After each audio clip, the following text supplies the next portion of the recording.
ये चैप्टर 3 है, electoral politics. देखिए, हमने डेमोक्रेसी से शुरुआत की और हमें पता है कि डेमोक्रेसी का मतलब क्या है, डेमोक्रेटिक गवर्नमेंट की बेसिक फीचर्स क्या है।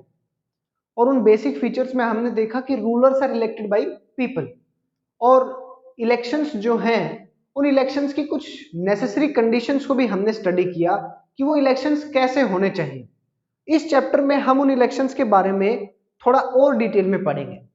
देखिए, जो वर्ड है इलेक्शन, इलेक्शन का मतलब है कि एक ऐसी प्रोसेस है जहां आप अपने रिप्रेजेंटेटिव को चुन रहे हैं, जहां आपने अपने वोट का प्रयोग करते हुए अपने बिहाफ पे किसी को रूल्स रेगुलेशंस और लॉस बनाने के लिए, पॉलिसीज बनाने के लिए चुना है, उसी प्रोसेस का नाम है इलेक्शन।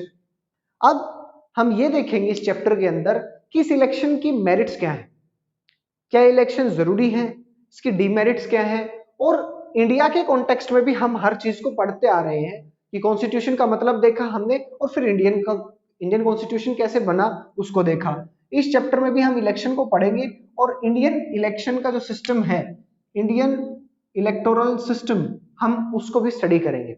देखिए, इलेक्शन का मतलब हो गया है कि a process by which representatives are chosen by the people।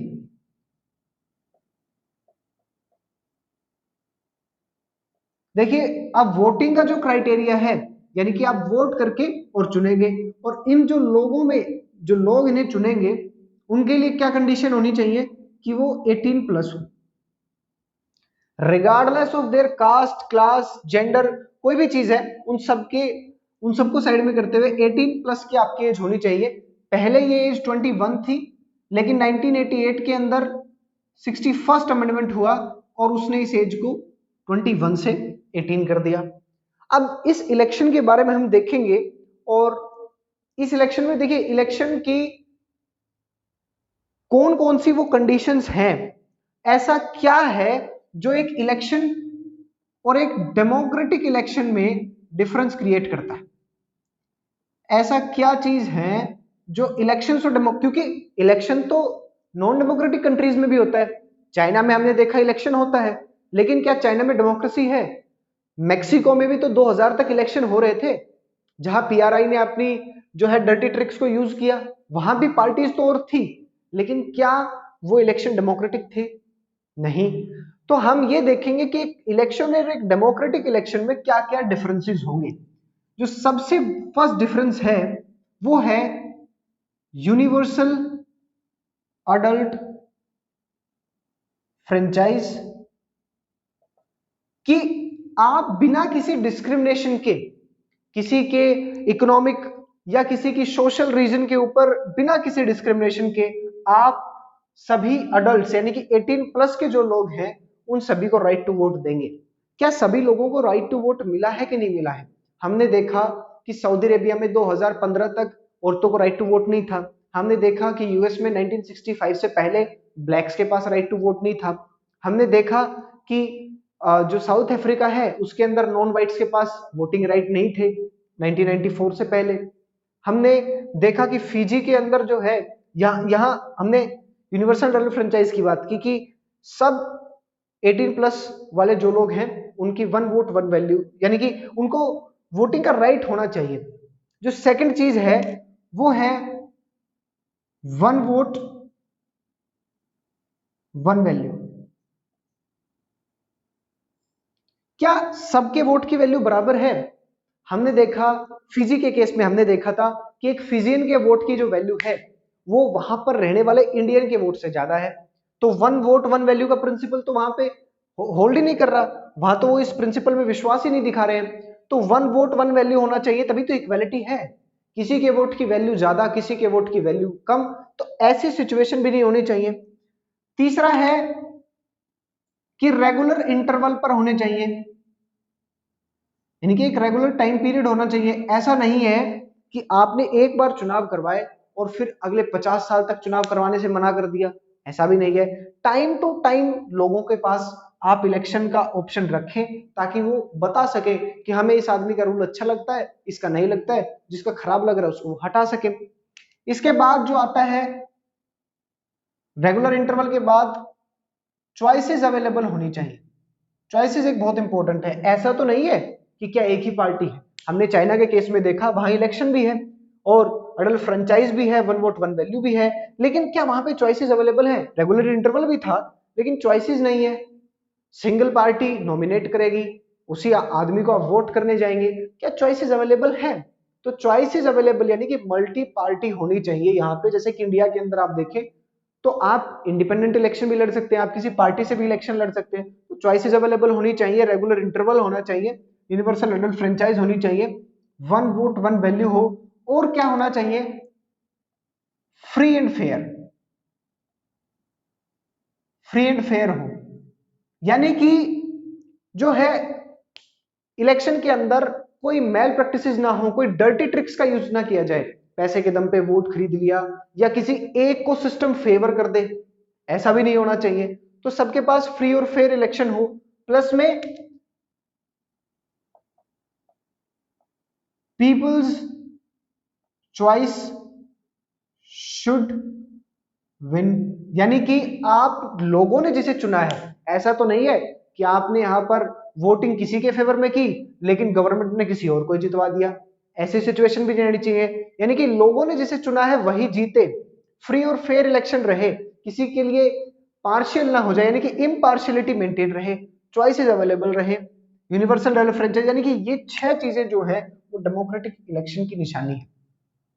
ये 6 चीजें होनी चाहिए, तब आप किसी इलेक्शन को डेमोक्रेटिक इलेक्शंस कहेंगे। अब इस इलेक्शन के डेमोक्रेटिक होने के बाद जो नेक्स्ट चीज हम देखेंगे कि इलेक्शंस जरूरी हैं, तो क्या जरूरत है इलेक्शन करवाने की, नेसेसिटी क्या है, नेसेसिटी क्या है इलेक्शन करवाने की। देखिए, किसी चीज की अहमियत को जानने के लिए एक बार हम उसके एब्सेंस में हमारी जिंदगी को देखते हैं, इमेजिन करते हैं। मोबाइल फोन है, अगर आपके पास एक दिन के लिए मोबाइल फोन ना हो, तो इंटरनेट कनेक्शन भी ना हो, तो आप कैसे रहेंगे? तब आपको पता चलेगा कि यार किसी चीज की नेसेसिटी क्या है। मान लीजिए कि कोई इलेक्शन नहीं, मान लेते हैं, तो अब आप ये देखिए कि एक पूरी सोसाइटी है, मान लीजिए इंडिया है, इंडिया की पॉपुलेशन 121 करोड़ है 2011 के सेंसस के अकॉर्डिंग। अब 121 करोड़ लोग, क्या, अब इलेक्शन तो है नहीं, तो इसका मतलब सबके सब लोग बराबर हैं और सबके सब लोग डिसीजन लेंगे। क्या 121 करोड़ लोग एक जगह पर आ सकते हैं? क्या 121 करोड़ लोगों के पास उतना टाइम है? तो ये पहला क्वेश्चन है जो फर्स्ट है, कि हमें स्पेस ही नहीं है इतनी ज्यादा, तो इतनी ज्यादा जगह ही नहीं है कि हम इतने सब लोग यहां पर इकट्ठा हो जाए। इसीलिए डेमोक्रेसी के अंदर इलेक्शन का सिस्टम लाया गया था, ना स्पेस है। दूसरा क्या, टाइम नहीं है लोगों के पास। तीसरा, लोगों के पास स्किल्स नहीं है। अब एक मजदूरी करने वाले आदमी को क्या पता कि क्या होती है इकोनॉमिक रिसेशन, उसको क्या पता कि 20 लाख करोड़ का पैकेज कैसे यूज करना है, कहां क्या करना है, उसको क्या पता? उसको तो अपनी दाल रोटी से मतलब है। तो उसके पास ना वो स्किल्स है, टाइम, अब वो मजदूरी करके आया है, अब आपके लिए अपना टाइम छोड़ के आएगा क्या? तो ना लोगों के पास टाइम है, ना लोगों के पास स्किल्स हैं। ऐसे बहुत से लोग हैं जिनके पास नहीं है, और जगह तो सबसे बड़ी बात है कि आप एक जगह पे बैठेंगे कैसे? चलो इस चीज को भी हम देख लें। मान लीजिए कि इलेक्शंस की बजाय हमने कोई और क्वालिफिकेशन रख दी, और वो नेसेसरी क्वालिफिकेशन हमने कुछ भी रख दीजिए, एज रख दी हमने, या हमने एजुकेशनल बैकग्राउंड रख दिया, या हमने रख दिया एक्सपीरियंस या नॉलेज रख दिया हमने, नॉलेज, इसको एक्सपीरियंस में भी देख लीजिए। अब ऐसे सिचुएशन के अंदर आप ये देखिए कि हमें कैसा पता चलेगा कि किसी की नॉलेज ज्यादा है? दो दो लोग जिन्होंने बीए किया है, एक ही जगह से किया है, संभव है कि दोनों का जो ज्ञान का स्तर है वो कम या ज्यादा हो सकता है। ऐसी स्थिति में जब लोगों की उम्र बराबर है, एजुकेशनल बैकग्राउंड बराबर है, और नॉलेज को हम कैसे जज करेंगे? और दूसरी बात ये कि क्या लोगों की विल इसमें दिख रही है? क्योंकि डेमोक्रेसी का तो मतलब ही है rule by the people, rule by the people, लोगों द्वारा शासन होना है। लेकिन क्या यहां पर लोगों की कोई चॉइस मैटर कर रही है? यहां तो आपने फिक्स कर दिया जी, इस एज से ज्यादा हो, इतनी एजुकेशनल क्वालिफिकेशन, आपने नॉलेज के लिए भी मान लीजिए कोई क्राइटेरिया सेट कर दिया, लेकिन रूल बाय द पीपल के प्रिंसिपल को आपने यहां पर रखा क्या? नहीं। तो ऐसी स्थिति के अंदर इलेक्शंस होने ही चाहिए, क्योंकि बेसिक चीज है, आपके रूलर्स इलेक्टेड नहीं है, अब इलेक्टेड तो रही नहीं, अब वो सिलेक्टेड हो गए हैं कि ये चीज जिसमें है वो बनते चले जाएंगे। अब ऐसे के अंदर ये जो रूल बाय द पीपल है, ये प्रिंसिपल हार्म होगा, और इसीलिए हमें इलेक्शंस की जरूरत है। अब हम देखेंगे कि इलेक्शंस में क्या इलेक्शंस ठीक हैं, क्या इलेक्शन सही हैं, क्या इसकी डिमेरिट्स हैं, क्या इसकी मेरिट्स हैं। अब हम इलेक्शन की मेरिट्स और डिमेरिट्स को देखेंगे। देखिए, इलेक्शन की डिमेरिट्स को हम थोड़ा सा पहले देखेंगे इस बार कि क्या डिमेरिट्स हैं इसमें। देखिए, बहुत से डिमेरिट्स हैं। लोग कहते हैं कि सबसे बड़ी डिमेरिट है डिसयूनिटी या फैक्शनलिज्म। फैक्शनलिज्म का मतलब है कि जब जब इलेक्शन हो रहे हैं तब तब लोगों में आपसी जो दरार आ रही है, उनके भाईचारे में जो दिक्कतें आ रही हैं, जो उनके बीच में जो एक गैप क्रिएट हो रहा है, उससे मान लीजिए आप किसी ए कैंडिडेट के वोट में है, इसके पक्ष में है, इसके लिए वोट करते हैं, और सामने वाला आपका पड़ोसी बी के लिए वोट करता है, और आप दोनों अब इसके घर पे बैठे हुए हैं और आप दोनों बैठ करके हुक्का पी रहे हैं, और गांव के भी कुछ लोग यहां पर बैठे हुए हैं और जिक्र हो रहा है। ऐसे में तनातनी का माहौल देखने को मिलता है कि तुम्हारे वाले ने क्या कर दिया भाई, ये देखो हमारे वाले ने ये कर दिया, ये कर दिया, ये सब काम इन्होंने किए। आप इनसे इतना जुड़ जाते हैं कि आप फैक्शंस बना लेते हैं। यहां ये अपने वाले की तारीफ करने में लगे हुए हैं, ऐसे में एक डिसयूनिटी का सेंस आता है, ये आपसे बोलना बंद कर देंगे, आप इनसे बोलना बंद कर देंगे, और ऐसे में हमारा जो हमारे प्रियम्बल में भी जो लिखा गया वो फ्रेटर्निटी, वो जो एक फैमिली से हम लोग हैं, वो बिलीफ, वो खत्म होता चला जाता है। सबसे बड़ा रीजन ये है कि फैक्शनलिज्म है। उसके बाद देखिए कि मोरालिटी मोरालिटी बिल्कुल खत्म हो जाती है।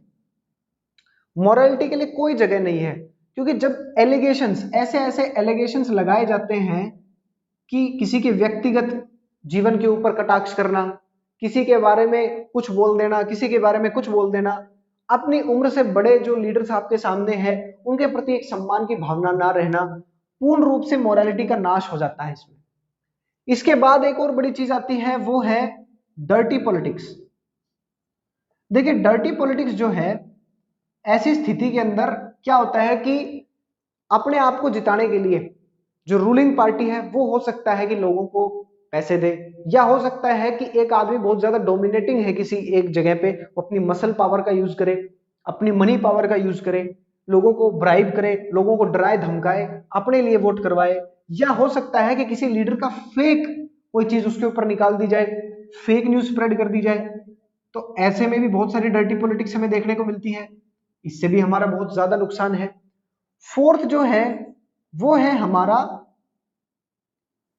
कि जो हमारा एजुकेटेड जो यूथ है, या जो जितना भी हमारा एजुकेटेड लोग हैं, जो स्किल्ड लोग हैं, जो इस तरफ आना चाहते हैं, वो इन सब की वजह से, कि डर्टी पॉलिटिक्स की वजह से, इस मोरालिटी के नीचे जाने की वजह से वो इसमें आना पसंद ही नहीं करते हैं।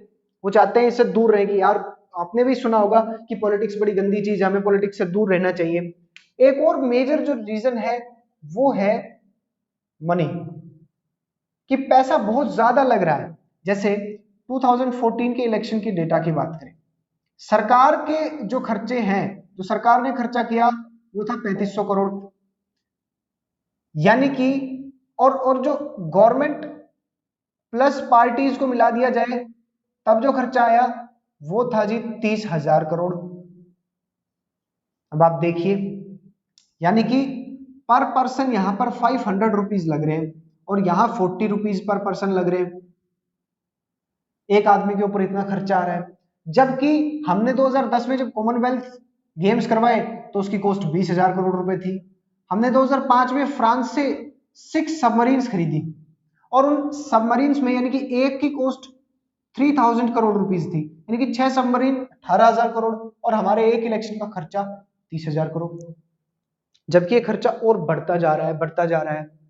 ऐसे में पैसे का जो यूज है, जो मनी है, ये मनी, ये कहते हैं कि जी एक्सपेंडिचर जो है आपने यहाँ पे किया, इसको आप पब्लिक वेलफेयर में करते तो कितना फायदा होता, एक ये भी रीजन।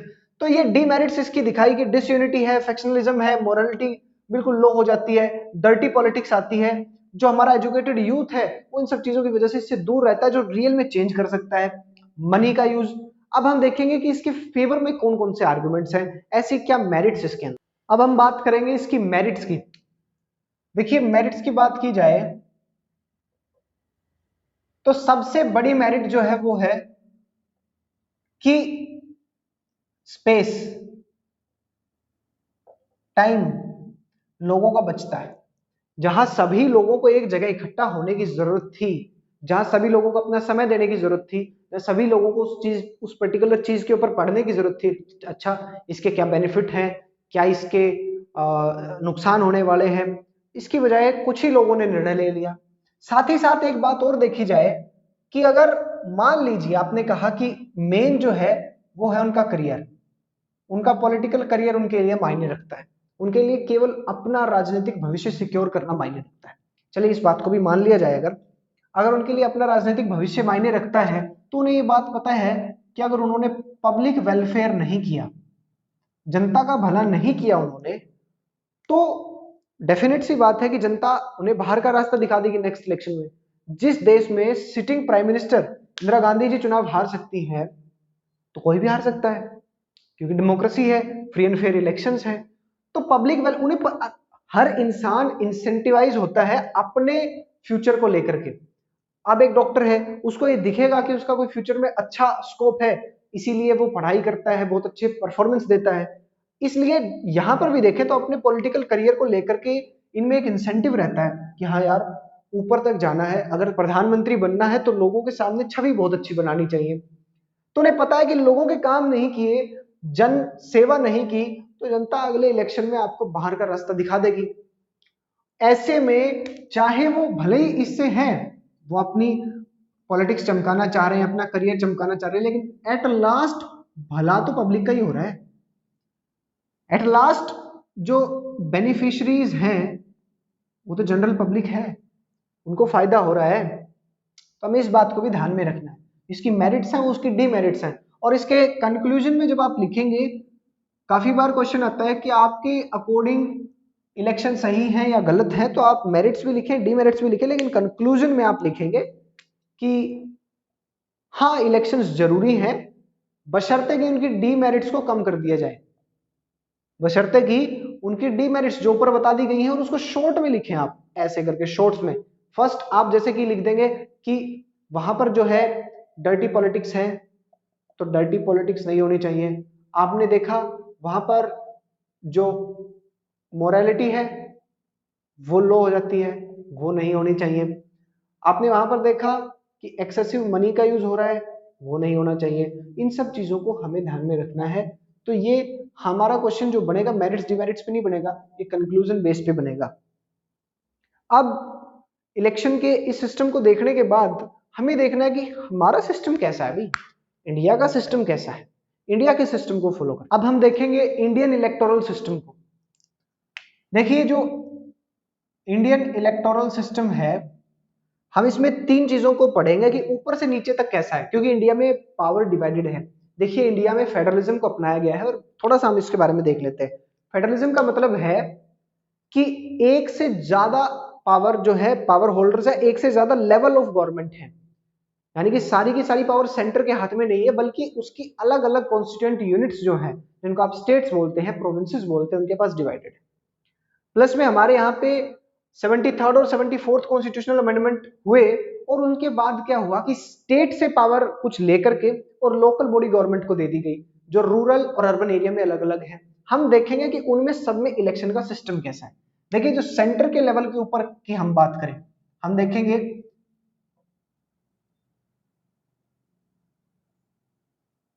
सेंटर है, सेंटर के बाद स्टेट है, और स्टेट के बाद है लोकल बॉडी गवर्नमेंट। अब सेंटर की बात की जाए तो हमें सेंटर से पहुंचने से पहले हम लोकल बॉडी में देखेंगे। हमें पता है कि दो तरह की लोकल बॉडीज हैं,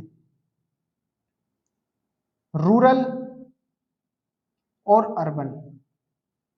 देखिए रूरल लोकल बॉडी गवर्नमेंट्स जो हैं इनको पंचायती राज इंस्टीट्यूशंस भी बोला जाता है, पंचायती राज इंस्टीट्यूशन। इसमें क्या है, देखिए सबसे लो लेवल के ऊपर हम देखेंगे तो इसमें होती है पंचायत, सबसे लो लेवल के ऊपर इसमें होती है पंचायत। किसी एक गांव में जो लोग रह रहे हैं उस गांव के लोग उस पंचायत के मेंबर्स को चुनेंगे। कैसे चुनेंगे उसको थोड़ा सा समझते हैं। देखिए मान लीजिए ये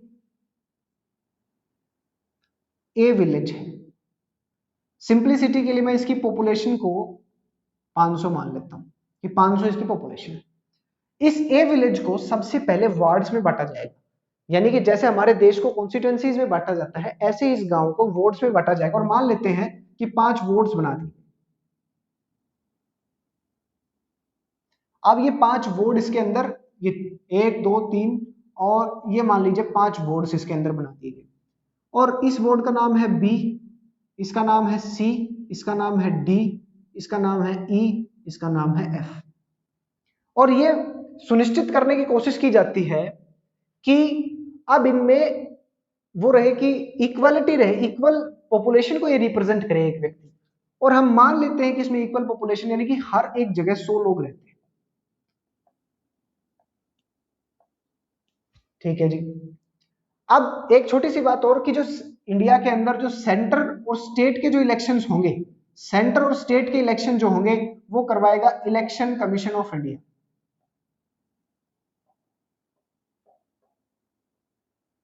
इलेक्शन कमीशन ऑफ इंडिया करवाएगा। 1993 में कुछ बदलाव किए गए जब लोकल बॉडी गवर्नमेंट्स को, हालांकि पहले ही दे दी गई थी लेकिन लोकल बॉडी गवर्नमेंट्स के पास पावर नहीं थी, स्टेट के ऊपर ये लोग निर्भर करते थे, स्टेट इनको पावर देने को तैयार ही नहीं थे। तो 1993 के अंदर कुछ और प्रोविजंस लाए गए जिसमें इन लोगों के लिए स्पेसिफाई किया गया कि ये आपकी पावर्स होंगी।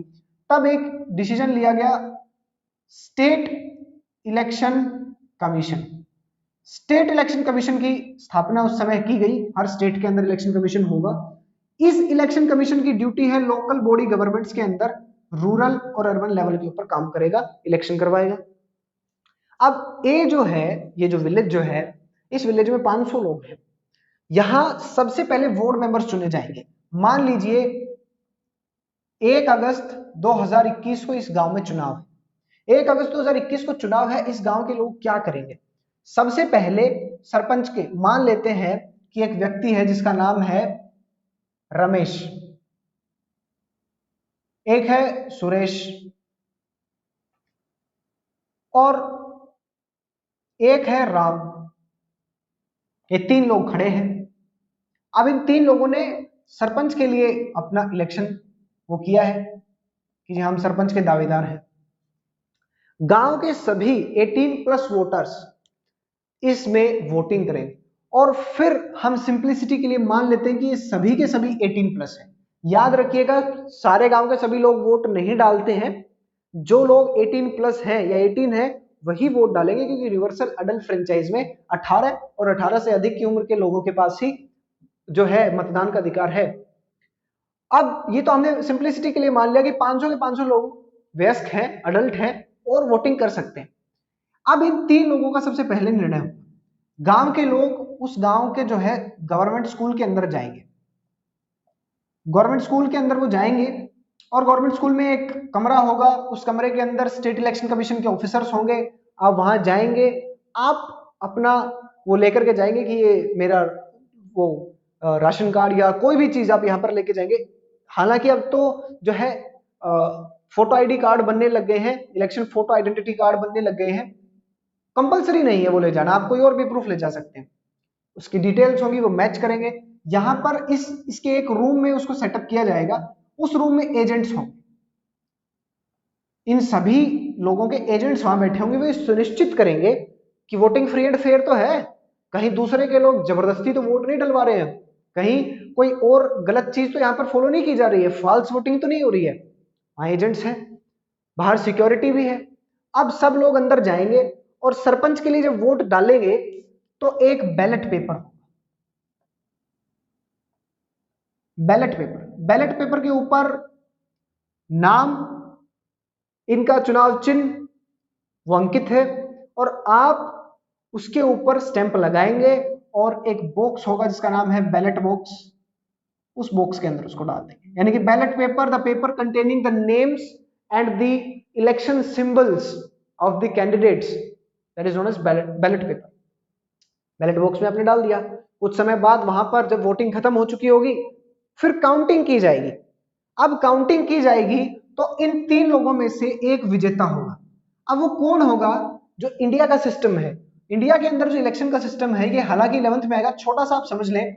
इंडिया में जो सिस्टम है वो है first past the post system, कि सबसे अधिक मत पाने वाले की जीत। यानी कि सबसे ज्यादा, इन तीनों में से सबसे ज्यादा जिसने वोट प्राप्त किए उसी व्यक्ति की जीत होगी। मान लीजिए रमेश के पास आए 200 वोट, सुरेश के पास आए 100 वोट, राम के पास वोट आए हैं,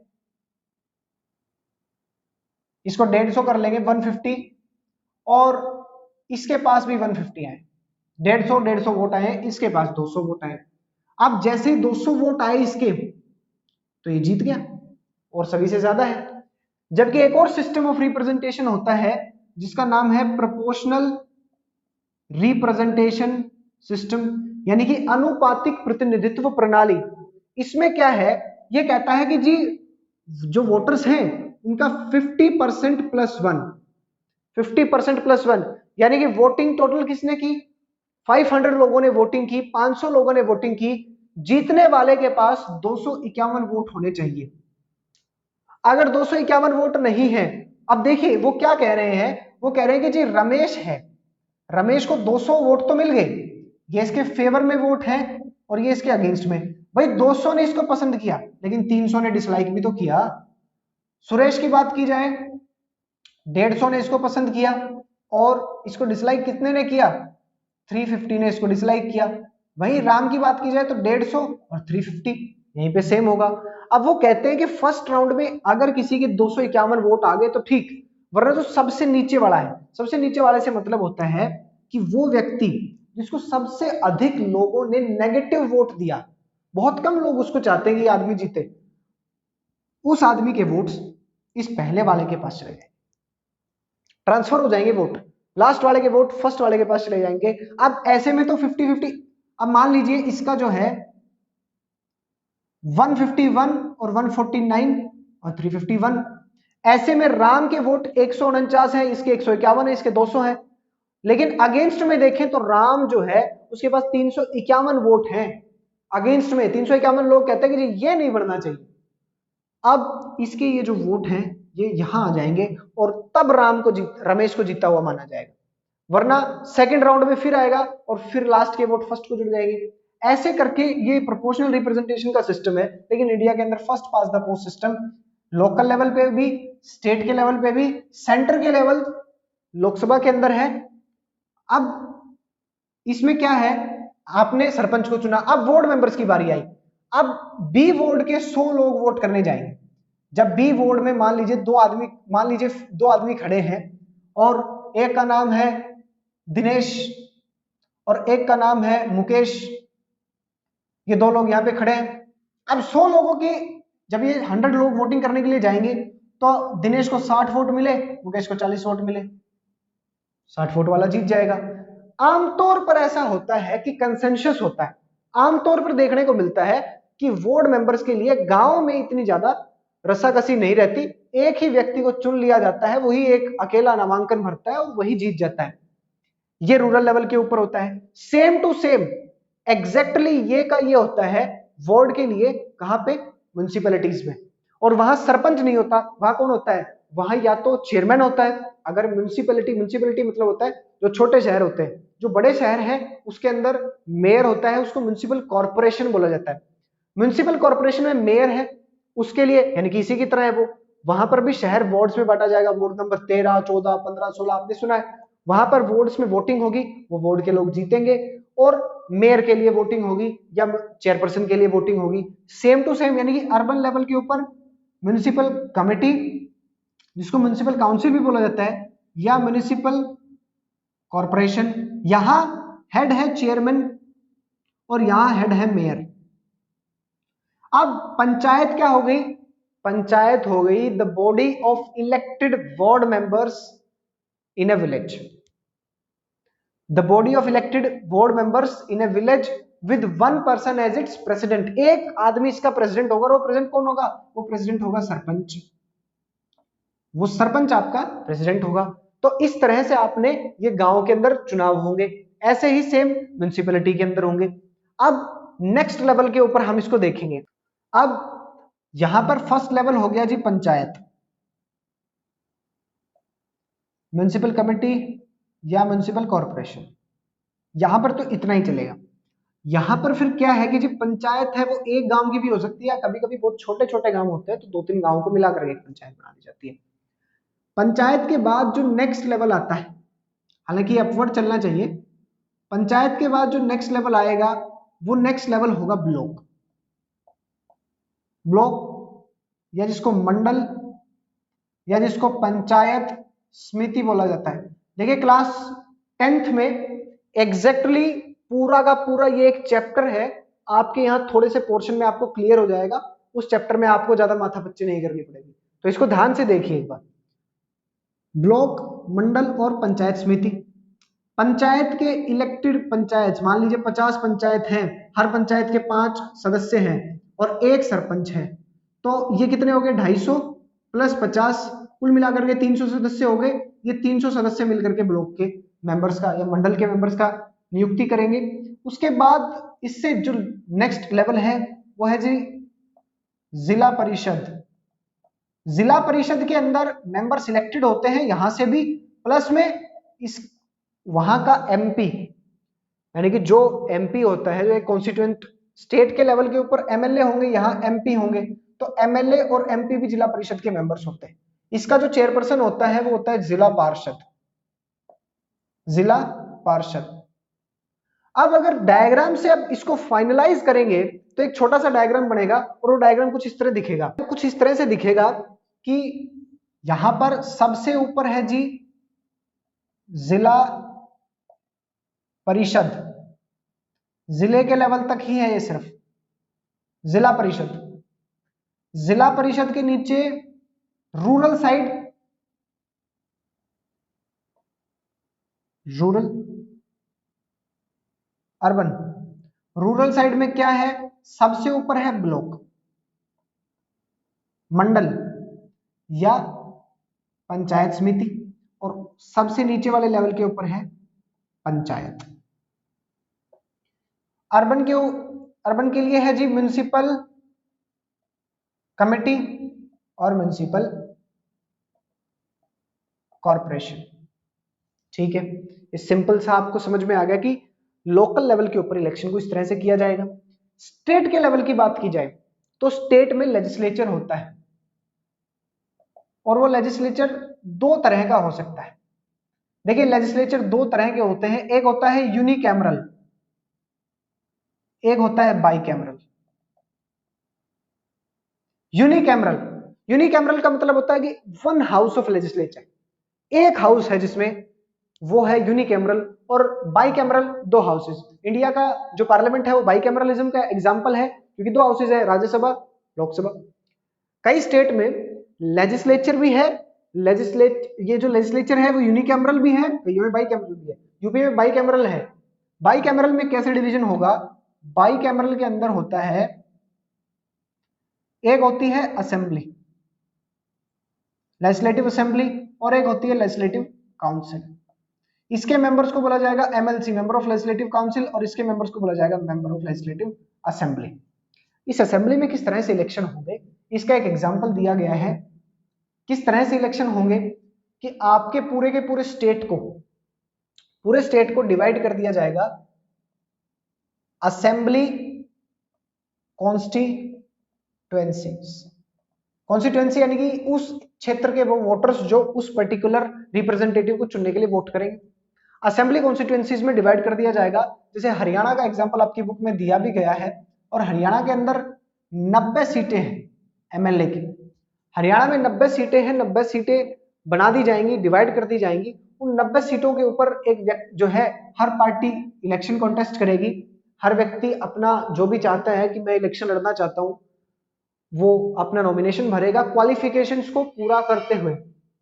वो भरेगा यहाँ पर, अपना नॉमिनेशन भरेगा यहाँ पर, और नॉमिनेशन भरने के बाद, क्योंकि 90 सीट्स हैं, तो हरियाणा में जिस व्यक्ति के पास, यानी कि जिस पार्टी के पास हाफ यानी कि 45 + 1 यानी कि 45 सीट्स होंगी, उसकी ही जो है गवर्नमेंट बन जाएगी। लेजिस्लेटिव असेंबली जो है, काउंसिल जो है, लेजिस्लेटिव काउंसिल के मेंबर्स का इलेक्शन जो है ये असेंबली से होगा। अब स्टेट के पास है power, state has the power whether it follows bicameralism और unicameralism, but the difference is the strength of council must not exceed 1/3। 1/3 होनी चाहिए असेंबली की। अब इसमें जितने मेंबर हैं, मतलब असेंबली के मेंबर से 1/3 मेंबर होने चाहिए, इसमें 1/3 मेंबर होने चाहिए। अब जिसके पास असेंबली में इस कंडीशन को जो फुलफिल करेगा, केवल वही स्टेट जो है वहां पर होने चाहिए। अब असेंबली में आपने एमएलए को देखा, जिसको असेंबली कॉन्स्टिट्यूएंसी बोला गया, और यहाँ हरियाणा के अंदर 90 सीटें हैं, जिसमें 46 पे गवर्नमेंट बनेगी। अब बात की जाए सेंटर के ऊपर, तो सेंटर के ऊपर आपके पास पार्लियामेंट है, और पार्लियामेंट के 2 हाउसेस हैं। पार्लियामेंट का एक हाउस जो है वो है राज्यसभा, और एक है जी लोकसभा, यानी कि हाउस ऑफ पीपल और काउंसिल ऑफ स्टेट्स। लोकसभा क्या है? लोकसभा के लिए आपके इलेक्शंस होते हैं, राज्यसभा के लिए जनरल इलेक्शन नहीं होता, जनता नहीं चुनती। राज्यसभा में कैसे इलेक्शन होगा? सभी स्टेट्स की असेंबलीज के एमएलए वोटिंग करते हैं, राज्यसभा में आएंगे। लोकसभा के इलेक्शंस को हमें देखना है, राज्यसभा के इलेक्शन को नहीं देखना, वो हमारे 11th पे है। अभी लोकसभा के इलेक्शन को देखो। पूरे देश को कॉन्स्टिट्यूएंसीज में बांटा जाएगा। अच्छा, ये कॉन्स्टिट्यूएंसी कैसे बढ़ती है?